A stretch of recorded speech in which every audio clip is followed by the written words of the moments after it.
Right. Hi, everybody. Good morning and welcome. I just wanted to introduce myself. My name is Corey. I currently work in marketing here at Instec Laboratories. I wanted to thank all of you for coming and taking time out of your day to spend with us for this hour. During this time, we'll be discussing your most common do-it-yourself research solutions when it comes to vascular access in rodents. Please be sure to make use of the Q&A and comment section, as we will do our best to answer any of your questions and all of your questions throughout our time today. In addition, we'll be sending everyone a follow-up email addressing these questions, along with some additional resources for you to take a look at after our webinar today. Again, thank you for joining us. And at this time, I wanted to turn it over to Lena and Amy, and that's it. Yay. So glad to see everybody. I'm going to do my little intro, and this setup will be a little bit different than our other ones. So it's basically me and Amy. We're going to go through an agenda, and then we'll show you that in a minute. Obviously, I think a lot of you are already our customers. So thank you for continuing to work with us.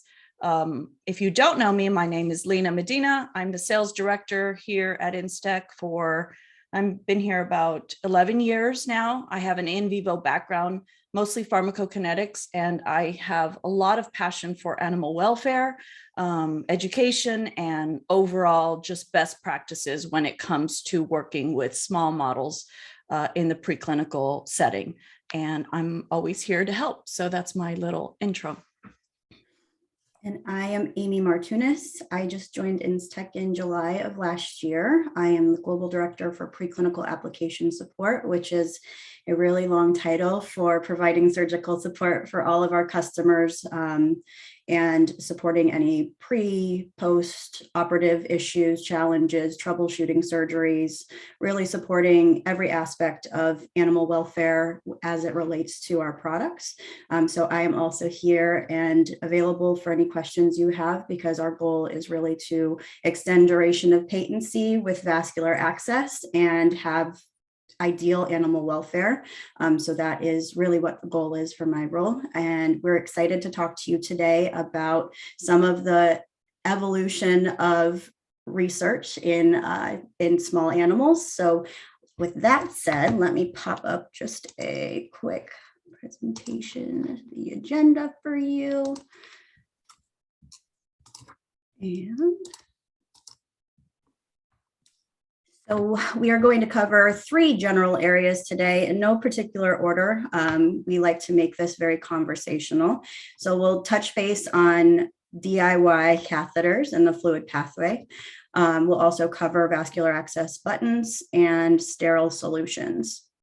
So I think the first thing that we can definitely jump into is, let me just figure out how to unshare this. Stop that. Too many buttons. That's okay. Sorry. My stop share is over there. That's why. So I think a good starting point would be to talk about why sterile is important and some of the things that we commonly hear from many of our customers. So one of the things I think that Lena and I can both chit chat about is do-it-yourself catheters. Do-it-yourself catheters. This is a topic for us to have. Do-it-yourself catheters. Let's talk about what does that mean. And it means a few different things, right, Amy? And it also means it's taking tubing. Like, we're all doing it. I know you guys are doing it. All your PE50 dudes out there. I know you're taking tubing and you're making segments for catheters. And so we just want to talk about, what we have to offer, but also how that can affect your study and, more importantly, the results, right? Go ahead, Amy. So I think one of the important things to think about when it comes to catheter tubing, so way back when, and a lot of the papers that we're still referencing, reference cutting tubing. So is that tubing sterile? is what we're implanting into the animal sterile? And how do we verify that it's sterile? If you're getting a spool of PE50 and cutting it in, it may come to you sterile, but then it's going to sit on the shelf for X amount of time. And are you able to appropriately sterilize it for your next batch of surgeries? And that's something that people run into challenges with. You're not able to, ETO is really the only way to sterilize catheters. All of our catheters come to you sterilized. But if you have tubing on your shelf and you're implanting that into the animal and you're expecting long-term patency, then that's going to directly impact your ability to maintain patency. So something to consider is, if you're unable to use ETO and sterilize each time you're doing surgery, then really you should be shifting over to the mindset of purchasing catheters that are already sterilized. And we actually just ran into this because there's a little bit of a balance, right? So you have people who are doing short-term studies. So a $30 catheter is not something that you can do. An $8 catheter is not something you can always justify, but we wanted to have options for tubing to be sterilized. And so we actually offer lengths of tubing that come sterile, and it's enough for you to do a batch surgery and cut into individual pieces. And then you know that catheter material that you're using at the time of surgery is at least sterile. Yeah. And we get it. We get it. It doesn't come from non-compliance. We understand that it doesn't come from non-compliance. It comes from the idea of maybe needing to save some money. Maybe the grant money is not there. Maybe these are legacy habits, right? We hear all the time, this is just the way I was taught. I attended a seminar where this was taught like this. This is how we've always done it. These are all the terminology that we constantly hear, with no disrespect to our legacy and how we've learned things. But, I think refinement is also important, especially for intravenous self-administration. All you guys out there that are needing long-term patency, not only does the sterility matter, but the material matters, and the tip shape matters. All that matters. And so, it doesn't come from us sitting here. And if you know Instec, I'm not sitting here trying to sell you. I'm not trying to get you for your $18. What we're trying to do here is continue to educate and teach based on what results you're going to get. And that should drive each and every one of you to take accountability for your part when it comes to selection of catheters. And more importantly, I don't think you should have a selection when it comes to sterility. It's non-negotiable. It's non-negotiable. We run into this all the time. Don't we? We support people all the time for these issues. Exactly. So I think there's two parts to this. So we get questions all the time about people wanting to have long-term patency. What is tied to long-term patency? Your surgical technique and your surgical asepsis at the point of surgery, everything you're implanting into the animal should absolutely be sterile. But if you're not maintaining the animals in a sterile manner afterwards, then that's also going to impact long-term patency. So we have been doing a lot of education on how to not only perform your surgery in an aseptic manner, but also what you need to do from the maintenance end of it, because we want these animals to last. And we hear people saying, I want my rats to last for 6 months. I want my rats to last for a year. I want my mice to last for 3 months. That's possible, but it definitely requires some legwork and understanding of accessing these buttons long-term and what you're using to infuse. So everything you're implanting into the animal should absolutely be sterile. Everything you're infusing, so everything you're using to maintain your catheters and your vascular access buttons, that fluid should also be sterile. Yeah. And we'll definitely touch on that. But something I think that we should also cover is subclinical infection. So even if you're implanting a catheter and it's sterile, you need to make sure that all of your aseptic technique surrounding that is also sterile. And if there's any breach in that process, animals can develop subclinical infections. So a subclinical infection is the precursor to your clinical signs. So and even a subclinical infection, even if it's a short-term study, that change in the animal's physiologic status can impact your data.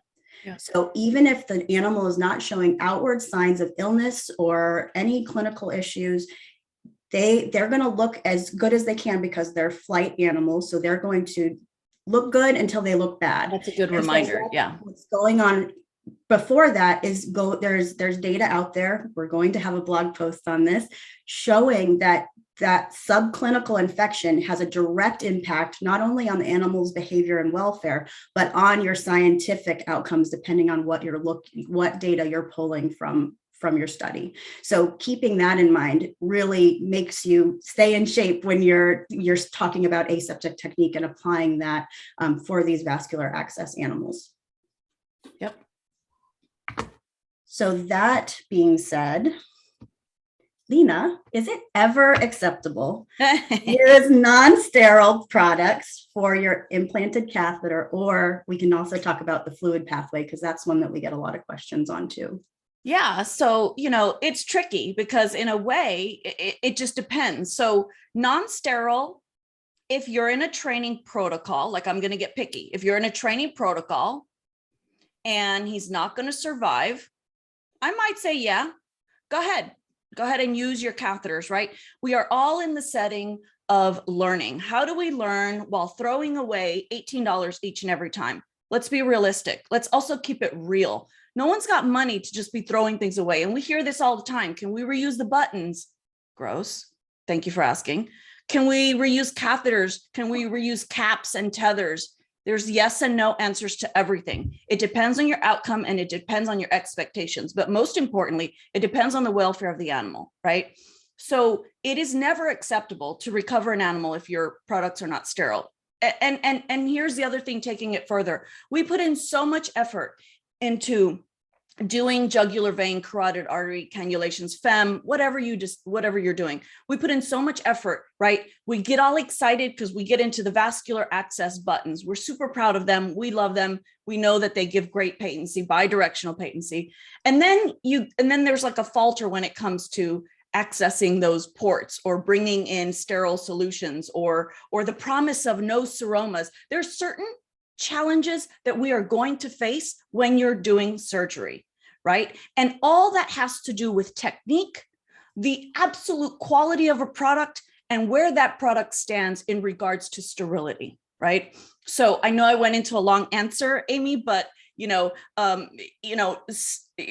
bring something in sterile is non-negotiable, especially for all these really precious studies, especially in the space of academia and pharma. We've got CROs here. We've got all walks of life here.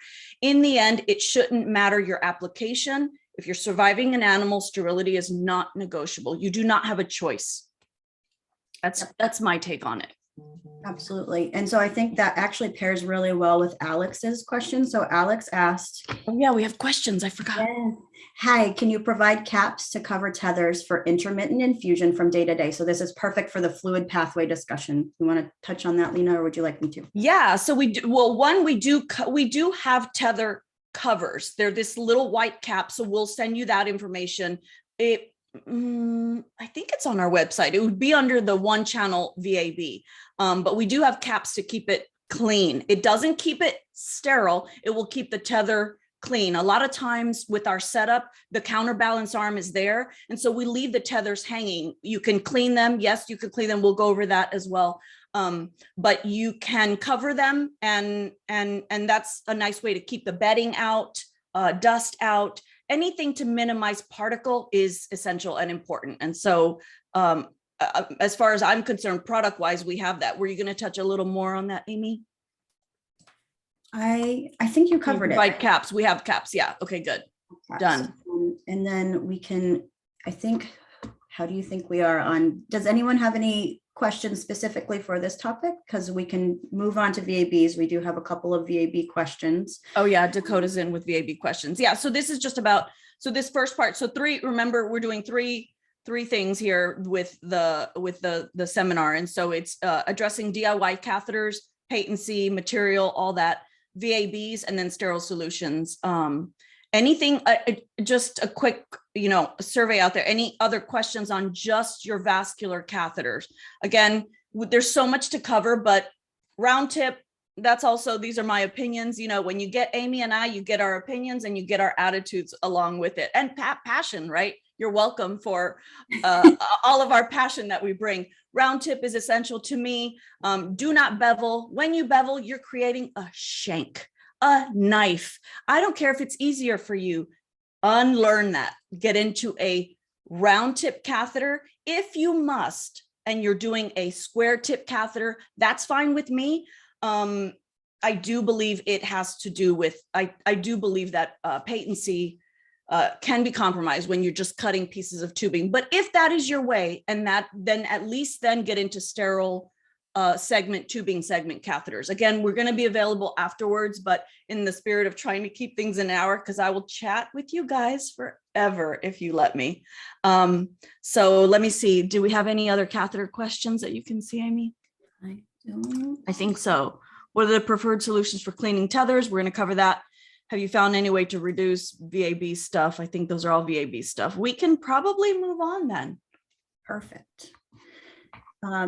Dakota, we can send you the information for cleaning the tethers. Lena usually recommends filter cleanse. So we're going to send out some resources so you guys don't have to write 3 pages of notes. We'll send out resources. Just pop your questions into the chat and we will happily send you additional information on specific. Yeah, we do get that one a lot. So I'll just cover it really quickly. Yes, you can reuse your tethers. I want you to clean it with an enzymatic cleanser. What does that mean, Lena? Something that's going to break down your TA, your test article, and something that's going to break down your biohazard. So any blood, any, I don't know, whatever, we don't sell it. I like something called Culture Cleanse. We'll put it up and we use that. Then you're going to flush it with a deionized water, and then you're going to flush it with air. Always leave instep components, meaning the guts of the swivels, with dryness as much as you can. Lay it flat to dry. Yes, you can reuse your tethers. Again, it is your responsibility to make sure that you're following the steps. And of course, do not keep your tethers for many, many years. It's gross. Depending on how often you use them, you should be recycle through them. Don't forget that we are a disposable company. So never reuse your VABs, never use your vascular catheters, going back to that part. So yeah. And absolutely. Contamination is directly tied to patency. So if you're seeing patency failures in epic rates as you progress, look at what you're doing for aseptic technique, maintaining your buttons. Definitely important at the time of surgery, but also afterwards. Sure. So, and that's all tied to your fluid pathway. Ooh, how many times can we clean our tethers before we need to ETO them? That is a good question. So it depends on how often you're using them, right? We don't have data. We don't have data that says after 10 uses. And then also some compounds are more corrosive than others. Cocaine, man, that stuff is super rusting. But then some people are doing caffeine. Some people are doing novel compounds where we don't know. Sometimes it's not the compound at all. Sometimes it's your vehicle. It is going to be hard for Instec to tell you 8 times and that's it. It could be 2, it could be 10. Signs that you're looking for when a tether is compromised: any leaking of the swivel, whether you're in a blue one or a purple one. Blue is 22, purple is 25. You're going to see leaking of, but by then, in my opinion, you're way too late. So be conservative, find a good medium depending on how often you're using them. But we are not here to tell you this is the magic number, because it depends on your test article, it depends on your vehicle, and it depends on your frequency. Plus, it depends on how hard you guys are on those tethers. And not for nothing, but a rat can turn around if you have a crazy one. We understand these behaviors. We understand the barrel roll. We understand the biting. It's for you to judge, and it's for you to try to make a good assessment of that tether and switch it out. If you question, if you're doubting, switch it out. And talking with your veterinary staff and your iCook can also help pinpoint a specific number of times you can reuse things, because they're using guidance from ALAC, they're using guidance from OLA, they're using guidance in publications from the guide. There's so many resources out there that they can look into that for you and give you help give you a predetermined number if you need that, and even build it into an SOP so that it's consistent across the board. But like Lena said, there's going to be some variability depending on the compounds that you're administering through your tethers. Yep. And it's good that you said ETO. Do not autoclave our stuff. It will melt. Okay. Autoclave is high temperatures. We use ETO. That's the only thing we can back up. People have asked us about other ways to sterilize. I don't know, man. I'm not a pro at all. So, right. We actually, we're rambling on this topic because it's so good. Sorry. No, it's great. No, I love it because it's bringing up all of these things. So these are conversations we have with customers all the time. We had someone ask if you can use vaporized hydrogen peroxide to re-sterilize tubing and re-sterilize catheters. And you actually, in most instances for rodent catheters, cannot use VHP because it only penetrates towards a certain inner diameter. So some large animal catheters may be okay, but it will not sterilize the inside of a 2 French catheter. The outside will be sterile, but the inside won't. And the inside is the part that really, really matters. Yeah, that's what counts. Your fluid path, man. Who cares how clean things are on the outside? I've had people say, hey, don't you guys sell sterile syringes? I'm not talking about the outside of the sterile, the liquid inside, fluid path, people, right? The fluid path is what's important, right? Yeah. So, yeah. What else is out there? Good questions, good feedback. Yes, it's going to be recorded. Did we answer Dakota's? Yep, Dakota, I think, is all set. Okay. No, we're going to move on to Dakota's VAB. Oh, sorry. Okay. Have you found any way to reduce rejection of the button? We get this one all the time. Some of the rat's body just push the button out while others don't. This is a good question. So Amy, I'll let you start on this one because part of me says, so when we get this question, then we get people asking, should I have anchored it? So this is really important to cover. I hope that most of the attendees are here, and if it's not, it's recorded. When you're using the VAB and you're implanting it in between the shoulder blades, right? You don't need to anchor it to the muscle. Please keep in mind that this is super painful. It is absolutely painful. I do not want you taking a bite of the polyester surgical felt and then the muscle. Even the skin is not always necessary. Some people do, and it's successful. I'm not here to tell you, well, I am here to tell you, do not anchor it to the muscle. But as far as anchoring it to the skin but we have found just making a subcutaneous pocket works really well. Now, don't get lazy and make the pocket so dang big that you're like, wow, this was easy to install. Make it appropriate. And also the way how do I say it? I'm trying to say the way they blunt it out, Amy, is important to take care of those tissues, right? Yeah. So tissue handling and blunt dissection is going to be your friend. And a lot of times you'll see with new surgeons as they're learning surgery that you'll see seroma formation be more common. And then as they get more and more used to how to blunt dissect in a gentle way and handle their tissues using correct instrumentation, all of that is going to be important for how these animals heal. Rejection of the buttons is not common. It should not be something you see routinely. If you are seeing something routinely, then it's important to evaluate what you're implanting. So there's a few things. I just sent an email to a customer this morning asking the same question. So the size of your pocket is important to consider. It needs to be not too big, but not too small either, because if that button is jam-packed in there, it's going to push against the skin, and then you're going to see tissue necrosis around it because it's too tight and it's not able to move at all. Yeah, it'll look like a lesion, and you guys will be like, "Oh my God, something's happening." Yeah, and then the other thing to really consider too is, what are you using for suture? Are you using a suture that's inflaming the tissue? Are you using a monofilament that's going to absorb over a couple of weeks? We've had some people use silk and then the incisions are inflamed and don't heal well because silk can be really inflammatory to skin. So it's not generally recommended to close with. Usually we recommend a monofilament absorbable suture like a Vicryl or a monocryl. That tends to be the best. I used to close them in a subcuticular pattern, and that heals really nicely. And then you really don't have to worry about removing sutures or wound clips 10 to 14 days after surgery, which make the rodents happy. What else could it be? Infection, aseptic technique. Yay. Are you implanting 20 animals at a time and you're not re-sterilizing or bead sterilizing between animals, or have a number of every 5 you switch out to new instruments? That can be something. If you're not using drape material and potentially your VAB is dragging over a little bit of fur, that could be preventing the skin from healing. So any type of infection could potentially cause the animals to reject. And I wonder if some people think it's the tether, right? I wonder if some of you out there think it's the tether that's pulling. You are responsible to let it heal post-op a specific amount of time. Obviously, that time is also not determined by us. It depends on your observations. It depends on the model. It depends on how they appear post-operatively, like, all that matters. But putting on a tether, maybe putting it on too soon, I wonder if they think that that's rejection, and really that had to do with proper healing. So, also out of the box thinking, things to consider.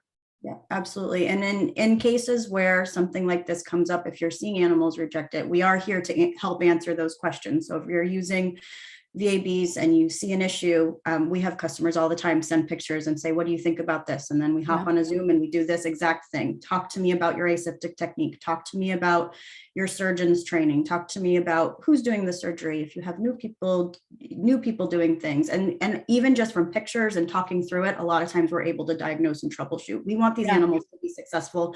We don't want you to commonly see rejection of buttons. And there are things that you can modify and change to improve the outcome for the animals. And that's really what the goal is. But I like that you said it's not common. It's not. We don't see like flat out feedback of it's just being rejected. We saw it in the case of mice, but it was a super rare Jack's breed, and we moved to a silicone. Be careful if you ask me for another material, because silicone mesh is expensive.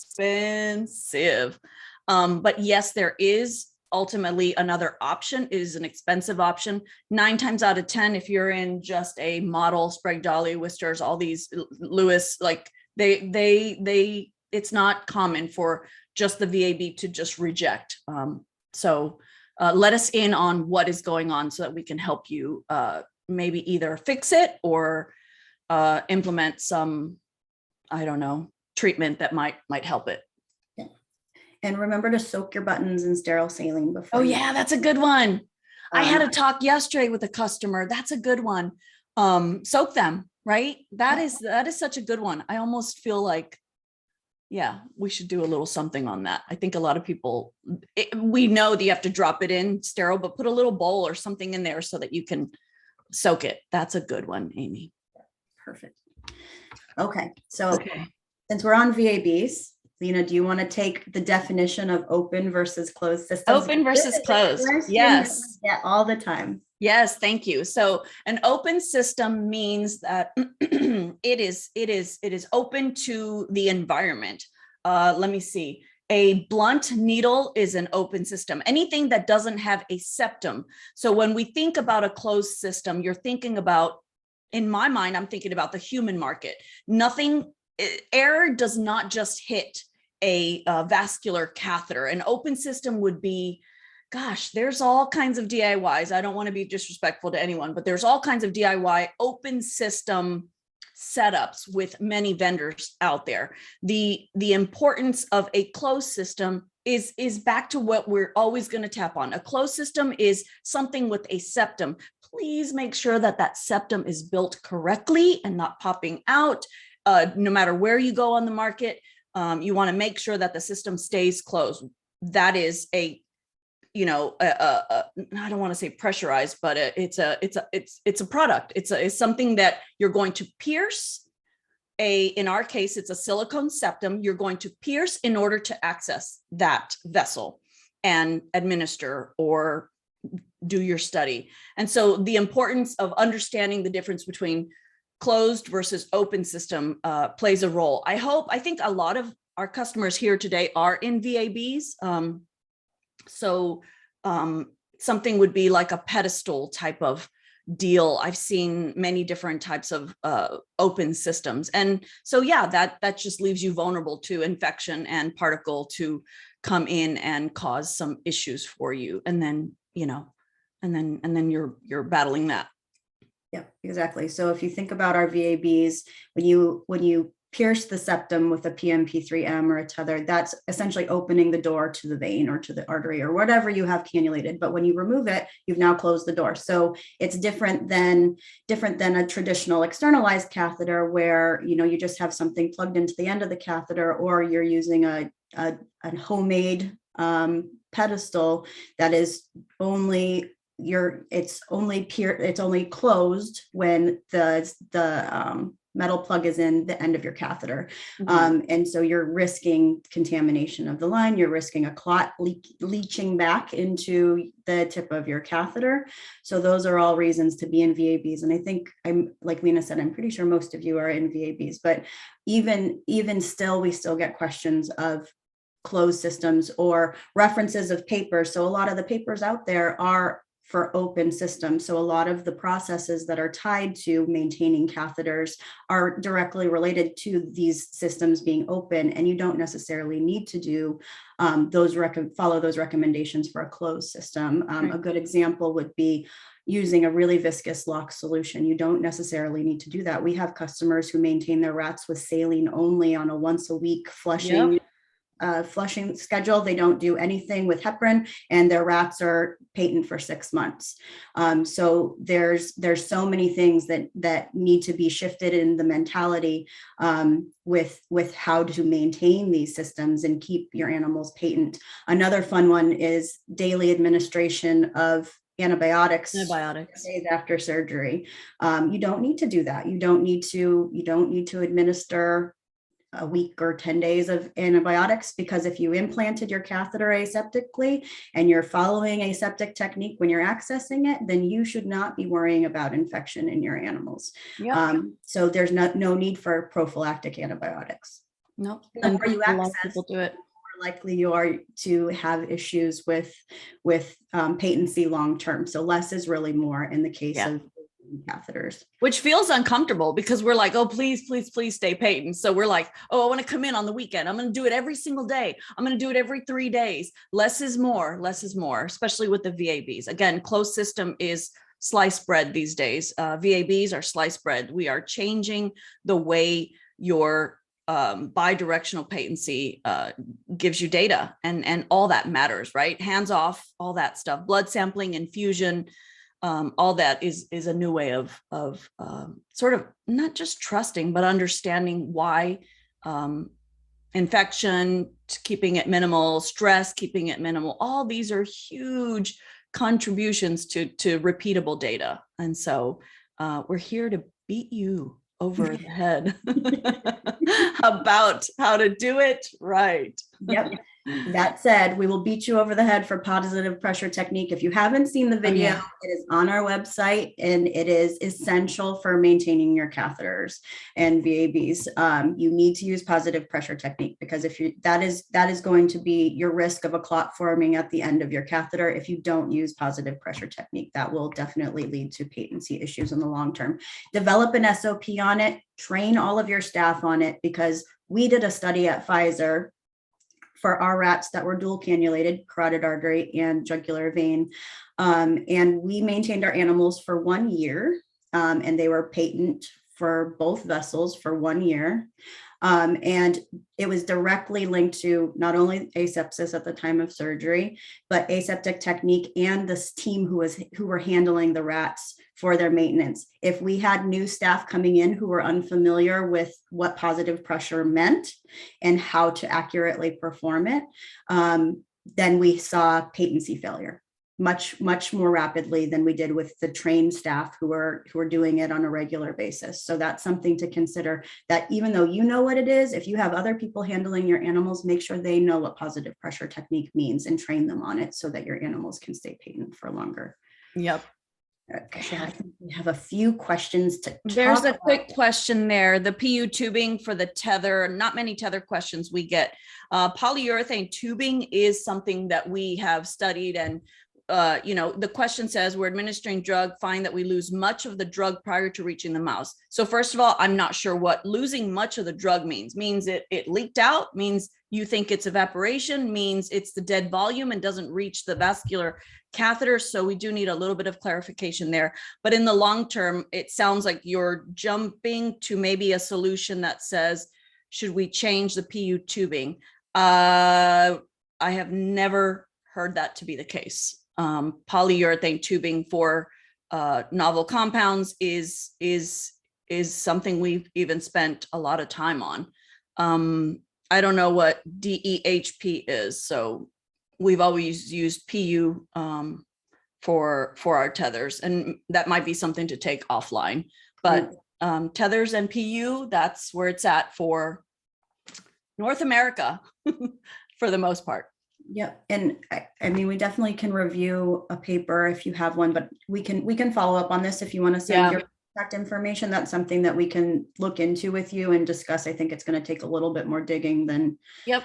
I know this customer, so I know who you are. Okay. Kim says who are we? Where are we next? Yeah. Kim. Is it Kim? Yep. We're looking to put access into abdomen. What does that mean?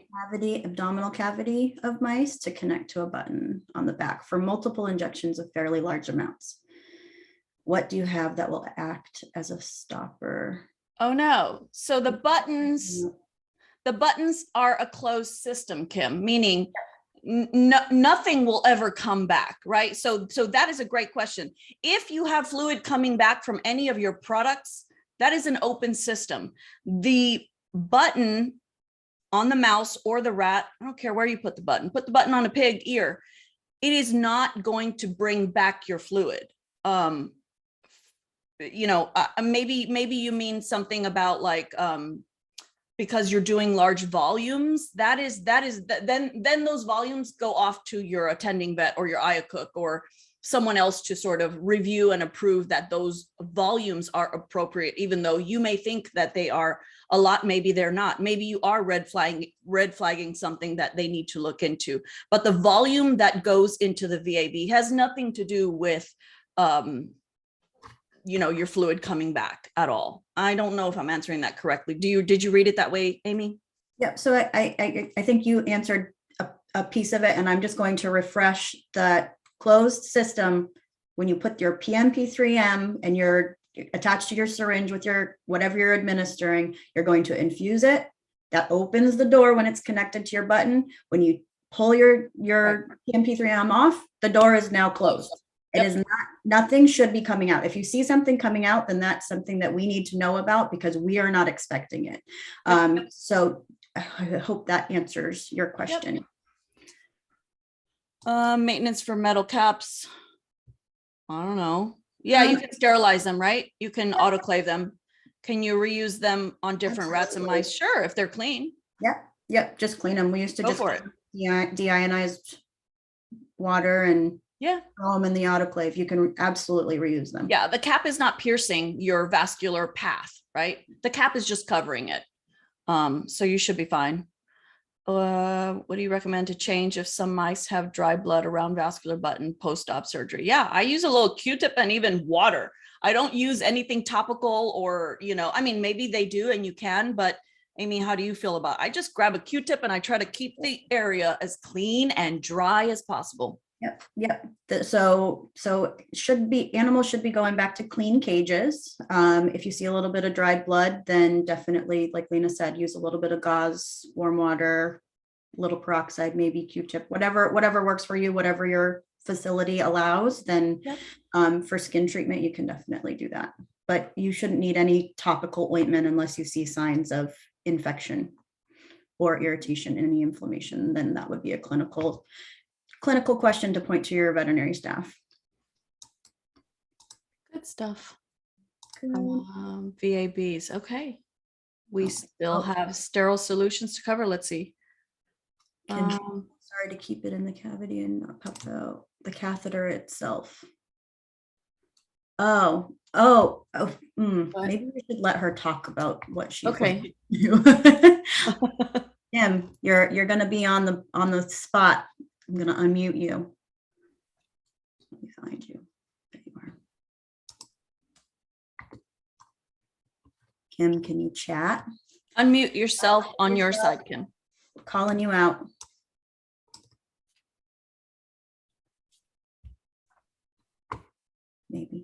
Maybe not. All right, we'll move on to this last question. For the pin ports, if we only use sterile heparin or saline, can we ETO and reuse these? If we only use sterile heparin, or can we ET and reuse? No. How are you cleaning inside the port? If we only use sterile heparin or saline, is that a real question? Like, wait, Yeah. You're going to be adding the pin port to the catheter itself. I don't think I understand. So I think if a compound hasn't been dosed through a pin port, you're asking if it's only been used with sterile saline or heparin, if those can be ETO'd. I lean towards single use on these. I'm sure there are some people who are flushing them out and re-sterilizing or reusing, but in theory, it's been connected to a VAB that's maybe been in contact with blood or anything else. So I would hesitate to use between animals, even if you're re-sterilizing in between. Yeah, I feel the same. I mean, you're spending more money.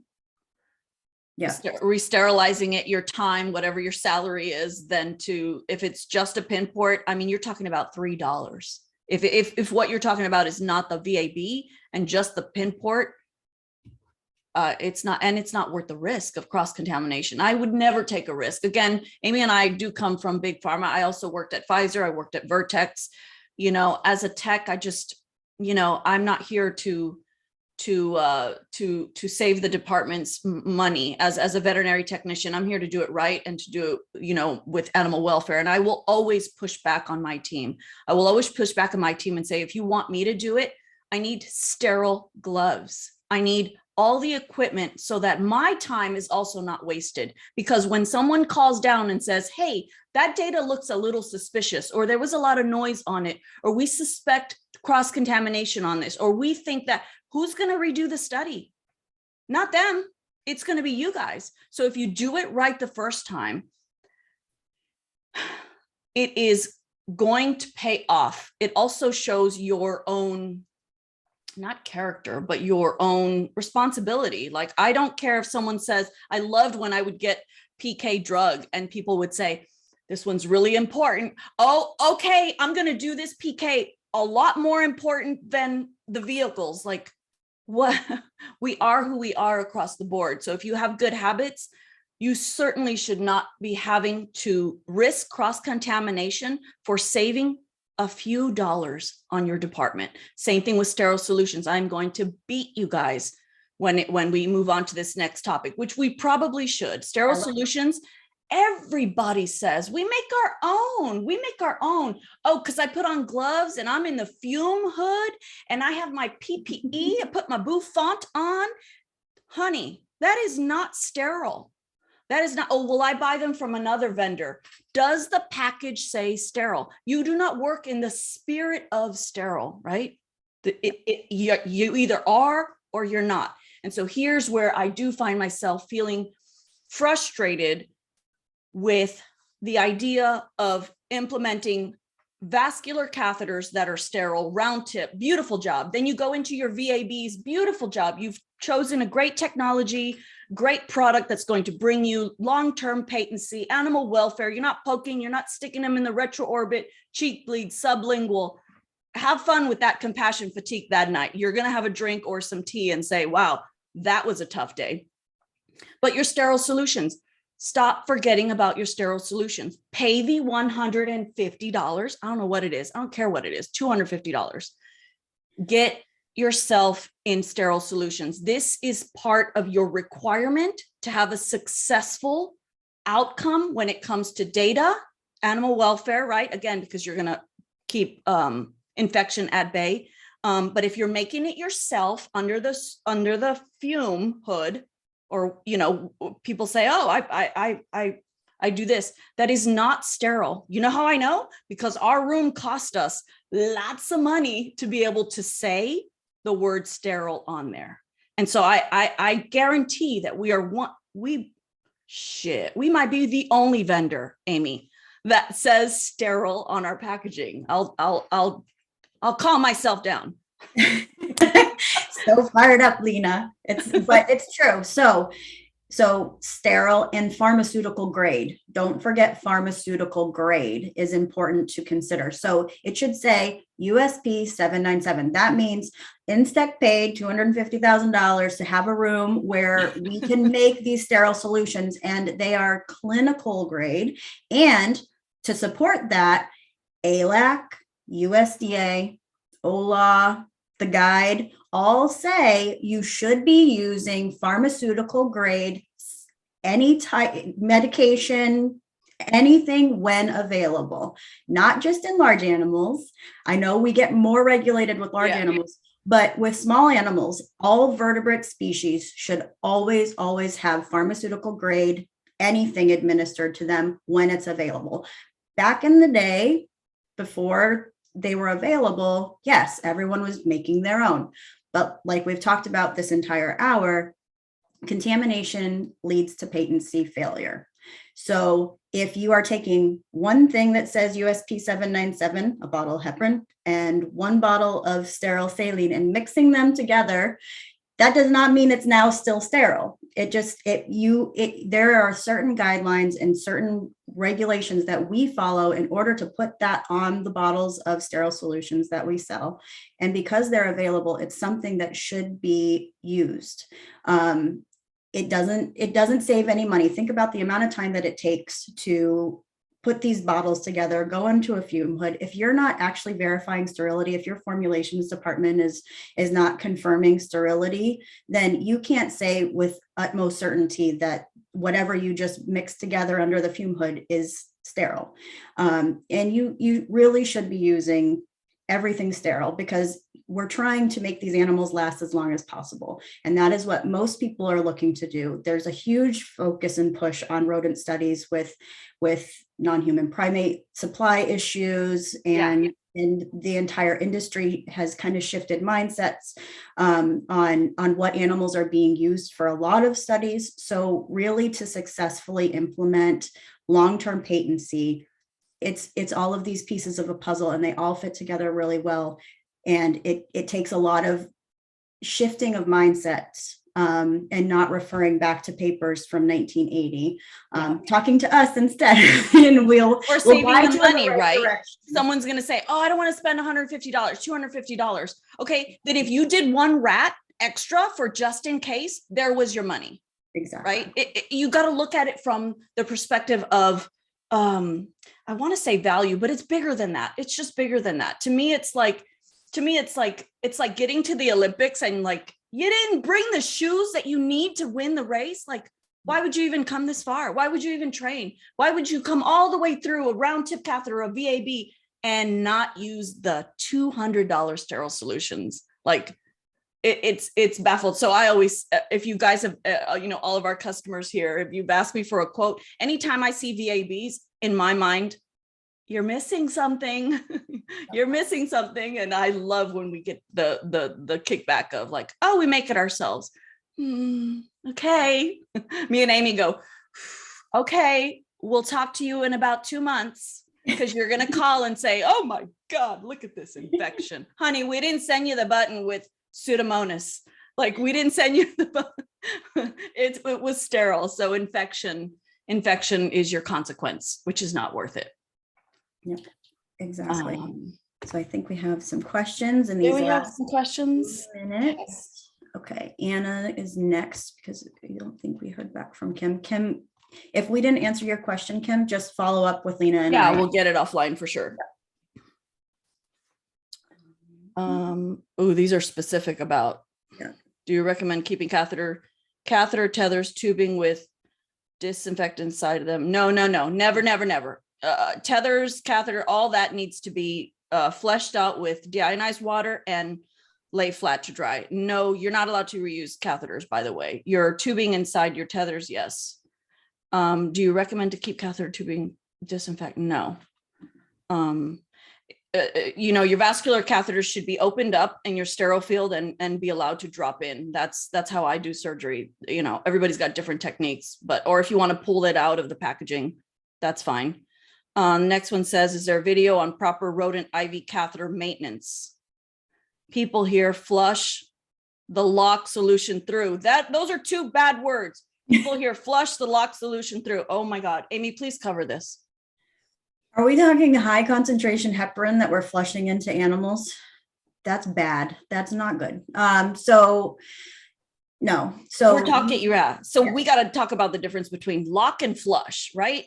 Yeah. So flushing, you can use a extremely low concentration heparin if needed, mixed with sterile saline, or just sterile saline. In no way, shape, or form do you ever want to flush high concentration heparin beyond what your dead space of your catheter plus VAB are, because that is going to cause clinical issues for the animal, potentially confound your data. Yeah, he gonna die. It's not good. It's not ideal. So again, this goes back to training your staff and having your team understand what the animal is implanted with and what they're flushing into these animals.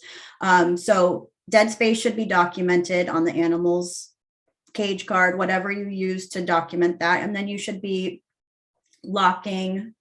withdrawing lock solution, then flushing in, then relocking once you've done whatever you need to do with whatever solution you use. But you should not be using any type of lock solution that has a high concentration of heparin and flushing that through your catheter into the animal. It's just going to lead to clinical issues. We don't have a video because every facility is so different in what they use. Some people use glycerin and high concentration heparin. Some people just use saline. So we don't have a standard SOP on that. We're happy to help and chat with your veterinary staff and help forge a path for what you should be doing based on your specific facility requirements, but we don't have anything as far as a video published. But that's something we can just reach out to us after the fact, and we're happy to walk you through what the standard process should be for catheter maintenance.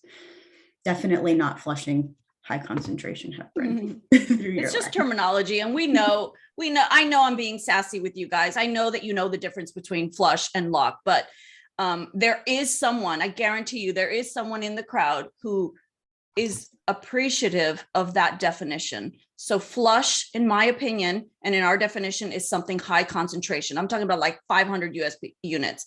If it's flush, it means you can give that, you can fluid replace with that for all I care. Probably shouldn't, but you can fluid replace with flush. And so just keeping those separate when you speak to InStec is going to be important for us to help you navigate toward better catheter maintenance. What's next? Sorry, I'm looking down. I'm always like, where? I believe what Kim may be asking is for catheters that become exposed, stick out from the skin. Well, then you're not in a VAB because catheters don't come out of the VAB. And this might be just regular catheter questions, which I think I don't know. We're probably still not getting that one. And Anna, the tubing already set up in the operant boxes. Still don't understand. Do you? I don't understand. Let's take it offline. Exactly. All right, Anna, we're going to follow up with you. And we'll discuss this in more. Other things on your sterile solutions, definition of sterile, pharmaceutical grade, we did that, regulatory guide and recommendations, ALAC, all that. Yeah, good. Yes. And we are going to have a blog post that covers our the regulatory guidance. So this is Lena and I talking, but this is also Lena and I following what the guide says and following what the current recommendations for best practices for small animal surgery are. So it's not just us sitting here with an opinion. We have data to back it up and publications. It's law, yeah. So we will put together a blog post, and everyone who's attended today is going to have the opportunity to see what that looks like and read it, and then reach out with questions. If there are any last minute questions, we have a few minutes left. Yeah, this was a good seminar, I think, Amy, because we have a lot of people that are, new to VABs or in the setting of just trying to understand this next evolution. And I also like that you pointed out that, from what we're seeing in the market, maybe there aren't many CROs here, but I think that there will be a small model, a full force of studies and research and development happening. There's lots of supply issues when it comes to animals and transportation and just all that. So I think that the rodent industry is going to have its day, and people do come to us all the time as far as, well, price and that, and just know that Instec does its very best to keep things at a very low cost. And by the time you guys see an increase in price or notice, which I think our decisions are always very, very, we try not to increase anything too much, but by the time we increase anything, it's because we have already eaten the cost for a couple years. And so we will always tell you when you're close to hitting discounts. Hitting discounts for catheters, vascular catheters, get to 100. This just goes for everybody. Get to 100 catheters, you're going to get a discount. That discount is going to be 10%. With buttons, you have different segments. Let us know if you're close. I'm in the sales department, so I will always tell you, throw in 5 more and then you can reach the next discount. Ask questions, push back on your team, things like that. All that is just really important to let us be part of your solutions. Did we get any other questions in? How to clean this tubing? Oh. He's gonna write us later. We're gonna call with Anna soon. I don't understand that. In my mind, tubing is disposable. So I think that's it. Oh, Kim's following up. Oh gosh. All right. We have homework to do after. We have homework to do. Yep. Thank you all for coming. It is so wonderful to see everybody. If I haven't met you in person yet, I can't wait to. But please reach out. Don't hesitate. The door is always open for Lena and I. Just touch base with us if you have any questions, because really what our goal is to make sure you have success with your animal models and good animal welfare. So that's really what we're here for. And we're happy that you attended today. Yeah, come meet us too. If you're going to SOT, we're at booth 1912. If you're going to experimental biology, we're at booth 1612. We always attend all the, of course, we'll be at ALAS. This is just the next one's coming up, but always stop by and say hi to us. We love talking to you. Our personalities. So, this is not just our career. This is what brings us passion. This is what we talk about with our families. This is what we talk about on our off time at the bar. Yeah, Amy and I really are discussing all you guys who are doing your DIYs. We're talking about you, sister. We're talking about you. Look what Kathleen said. Kathleen said Thanks was like a talk radio show on VABs. Thanks for making it entertaining. That's what we were trying to do. Yeah, man. Yeah. And keeping it real, right? We want to be honest, but we also want to be sensitive to no one's going to spend that much money on a catheter. That's fine. Still, let us work with you. Let me get you tubing segments and find a better way to do that. Our passion is animals. And so we are very proud of that stand, whether we work at Instec or at Pfizer or at Vertex. Our passion always lies on doing what's best for the animals. And that does also put responsibility on you guys to make the best choices when they are available. And we're here to show you and tell you and teach you that better is available. And so, you just take it from there. Exactly. Well, thank you, everyone. I hope you have a great rest of your week, and we will talk to everyone soon. Yay. Bye. Bye. Thank you. Bye, Jamie.